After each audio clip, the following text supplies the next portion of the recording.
안녕하세요. 법률사무소 강원길의 정은경 변호사입니다. 지금 딥페이크 관련 사건을 진행하면서 피해자들이 미성년자인 사안들이 너무 많아요. 그래서 같이 저희가 처리해드리는 부분이 뭐냐면 학폭입니다. 경찰 조사랑은 다르게 학폭위에서 이제 진술을 하셔야 하고, 그래서 변호사 의견서도 방향을 좀 다르게 써서 제출을 하거든요. 요즘은 옛날 우리 때랑은 다르게 사소한 다툼이 생기더라도 학폭위까지 열리기도 하고요. 가해자, 피해자 할 것 없이 다 변호사를 이제 선임해서 오시더라고요. 아무래도 옛날에는 뭐 서로 싸우면서 클 수도 있지 이런 마인드였다면, 요즘에는 학폭에 연루됐다는 사실 하나만으로도 나중에 성년이 되어서 정상적인 사회생활을 하지 못하는 경우도 많기 때문에 학폭에 대해서 좀 적극적으로 대처하려고 하는 추세죠. 그래서 오늘은 학폭 관련해서 절차나 대처 방안 등을 좀 전반적으로 다뤄볼까 합니다. 부모님들이 전화를 많이 주세요. 우리 애가 잘못을 해서 학폭이 열린다고 한다. 어떻게 대응해야 될까요? 몇 호 처분이 나올까요? 이런 상담을 너무 많이 하시거든요. 오늘 이 영상으로 좀 대략적인 가이드라인을 말씀드릴까 합니다. 먼저 가해자의 나이에 따라서 사건 처리 절차가 달라집니다. 소년법을 보시면 소년이란 만 19세 미만인 자를 얘기를 하는데요. 그 중에서 만 14세 이상 그리고 19세 미만인 경우를 범죄 소년이라고 부르거든요. 범죄 소년은 형사 재판까지 받을 수 있습니다. 일반적인 저희가 알고 있는 형사 재판 말씀드리는 거고요. 만약에 죄질이 중하지 않는다라고 하면 소년 재판으로 넘어갈 수도 있죠. 다음으로 만 10세 이상 그리고 만 14세 미만인 경우를 촉법소년이라고 부르거든요. 형사재판 못 받습니다. 형사처벌을 받지 못한다는 얘기죠. 다만 소년재판으로 넘어갈 수 있어요. 그렇기 때문에 경찰의 조사도 이루어질 수 있습니다. 그리고 만 10세 미만의 경우에는 범법소년이라고 부르고요. 형사재판 당연히 안 되고 소년재판도 안 됩니다. 다만 학폭위 처분은 받을 수 있어요. 학폭위는 범법소년이든 촉법소년이든 범죄소년이든 다 받을 수 있습니다. 그 학폭위 처분은 교육청에서 심의를 하는 거고요. 형사재판이나 소년재판은 법원에서 하는 거죠. 둘의 개념이 달라요. 나이에 따라서 학폭위만 열리거나 아니면 학폭위와 수사 절차를 같이 받아야 하는 경우로 나뉘게 됩니다. 보통은 법률사무소에 이제 전화를 주시는 경우에는 대부분 애들 나이가 10살은 넘어요. 그래서 학폭위랑 경찰조사랑 같이 저희가 이제 대응을 해드리는데, 형사 단계는 잘 아실 거예요. 무혐의를 다투거나 아니면 죄가 인정된다 싶으면 기소유예나 벌금 정도로 양형을 낮추려고 할 거고요. 다만 잘 모르시는 부분이 소년재판과 이제 학폭위 처분이죠. 소년재판 먼저 말씀드리면 보호처분을 내려요. 소년부 판사가 혐의가 인정되고 보호처분을 내려야겠다라고 생각을 하면 그 처분이 10가지가 있는데, 첫 번째 1호 보호자 등에게 감호위탁, 2호 수강명령, 3호 사회봉사명령, 4호 보호관찰관의 이제 단기보호관찰, 5호는 장기보호관찰, 6호 아동복지시설이나 소년보호시설의 이제 감호위탁, 7호 병원이나 요양소 등의 위탁, 8호 1개월 이내의 소년원 송치, 9호 단기 소년원 송치, 10호는 장기 소년원 송치. 이렇게 10가지가 있는데 이 처분들은 병합할 수 있고요. 그래서 검사들도 소년부로 이제 사건을 넘길 때 몇 호 처분을 같이 내려주세요 라고 이제 청구를 하게 됩니다. 다음으로 학폭위 처분이 어떻게 되냐면, 학폭위 처분은 9호까지 있어요. 1호 이제 피해 학생에 대한 서면 사과, 2호 이제 피해 학생 등에 대한 접촉, 협박, 보복 행위 금지, 3호 학교 봉사, 4호 사회봉사, 5호 특별 교육 이수 또는 심리치료, 6호 출석 정지, 7호 학급 교체, 8호 전학이고요. 9호는 퇴학 처분입니다. 보통 6호 처분부터는 심각하거나 지속적이거나 고의성이 짙은 좀 중대한 학폭이라고 이제 판단되는 경우에 내려지는 처분이고요. 학폭위 처분들도 보통 병합해서 내려집니다. 여기서 가장 궁금해하시는 부분이 처분받은 내역이 언제까지 기록에 남나요?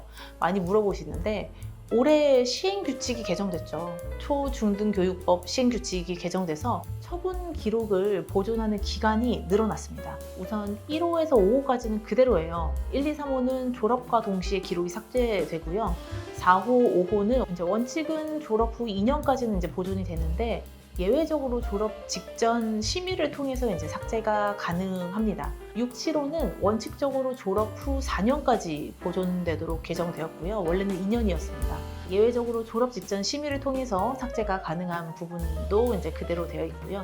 다음 8호 처분은 예외 없이 졸업 후 4년까지 보존되고요. 9호 처분은 영구 보존입니다. 삭제 불가능해요. 우선 학폭 보존 기간이 연장되었기 때문에 고등학교 졸업 후에 뭐 3수, 4수를 하더라도 여전히 학폭위 처분이 기재된 학생부를 가지고 대입을 치러야 하고, 만약 고등학교 때 저지른 학폭은 졸업 후 4년 보존이나 아니면 영구 보존되는 경우라면 취업에도 영향을 줄 수 있겠죠. 그래서 요즘에는 학폭위 가서 뭐 대충 내가 안 했다고 잘 말하면 되겠지, 이렇게 간단하게 생각하면 안 된다는 거죠. 그래서 법률 자문을 받고 다툴 건 다투고 인정할 부분을 인정해서 최대한 유리한 방향이 나오게끔 하셔야 합니다. 그리고 중요한 부분이 학폭 신고가 우선 됐잖아요. 그럼 신고로부터 학폭위가 열릴 때까지 빠르면 한 달 정도밖에 시간이 없습니다. 학폭위에 가서 내가 잘 진술을 해야 되는데 그 진술을 준비할 때까지 한 달밖에 시간이 없다는 거죠. 그래서 먼저 학폭 신고가 됐다거나 아니면 학폭 신고를 하고 싶다라고 하시면 최대한 빨리 상담을 받으시는 걸 추천드립니다. 준비할 시간이 많이 없거든요. 학폭이 대략적으로 어떻게 흘러가게 되냐면, 먼저 학교 폭력이 발생했고 피해자 또는 보호자가 학교에 학폭 신고를 하죠. 그럼 학교는 신고 사실을 확인을 하고 교육청에 보고를 하게 됩니다. 여기서 잠깐 그 학폭 신고는 어디에다가 해야 될까요?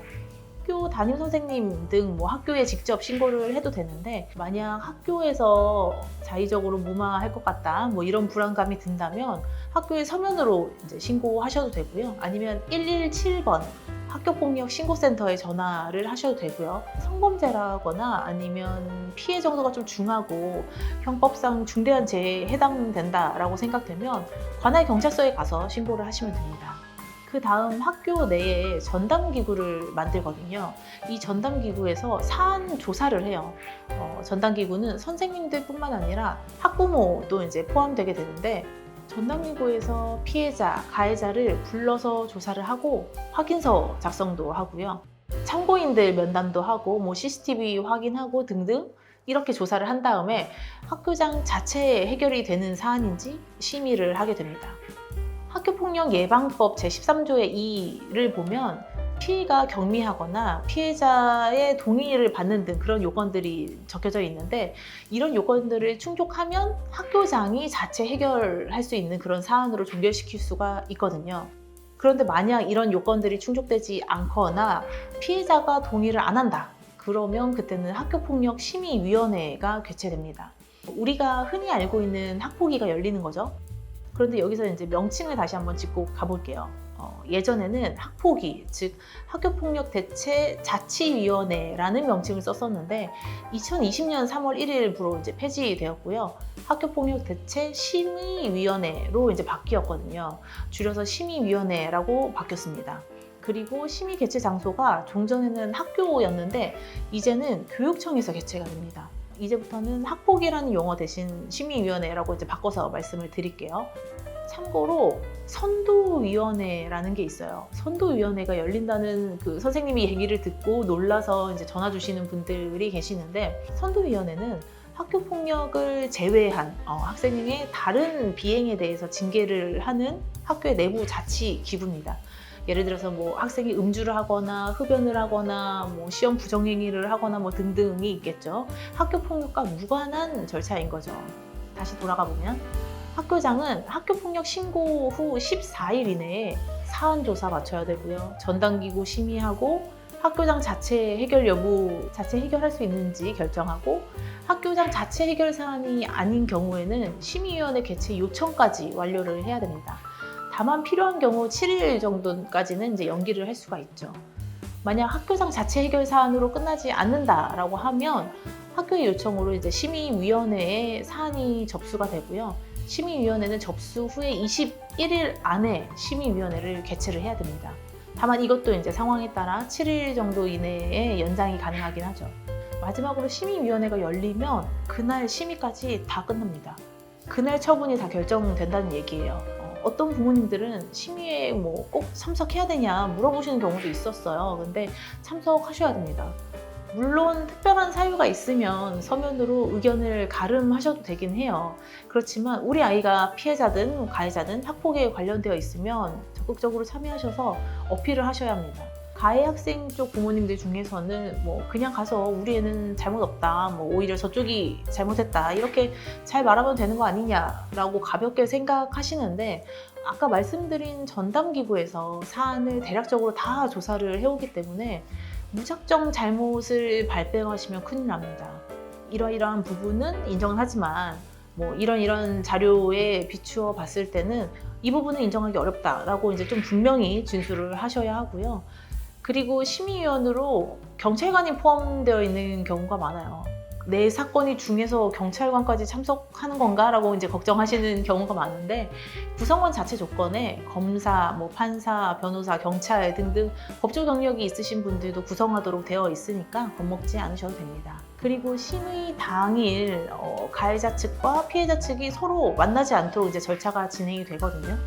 먼저 피해자 측 의견 진술하고 퇴장하면 다음으로 이제 가해자 측 의견 진술하고 뭐 이렇게 진행이 되기 때문에 상대방이랑 마주치면 어떡하지 뭐 이런 걱정은 안 하셔도 될 것 같아요. 우선 전반적인 학폭 사건이 어떻게 진행되는지 등에 대해서 한번 말씀을 드렸는데 이것만으로도 내용이 너무 많네요. 다음 영상에서는 학폭 관련해서 조금 더 구체적인 내용을 한번 마련해서 준비해 보겠습니다. 궁금하신 부분 있으시면 알려주세요. 시청해주셔서 감사합니다.